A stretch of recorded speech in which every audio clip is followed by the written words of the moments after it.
अस्सलामु अलैकुम बच्चों, खुश आमदीद and welcome to my channel. तो बच्चों, आज हम आपकी उर्दू की किताब में सफ़ा नंबर 7 पर जो अल्फाज है वो पढ़ेंगे।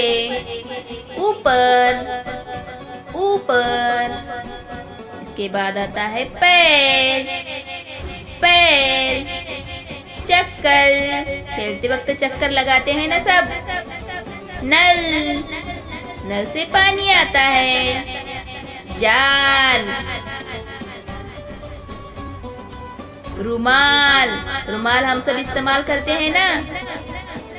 गर्दन, बदन।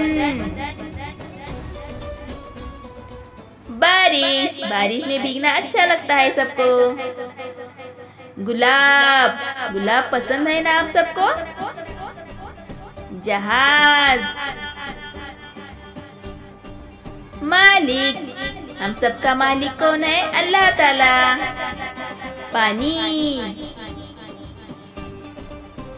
औरत, इंसान। तो इन लफ्जों को आपको पढ़ना है।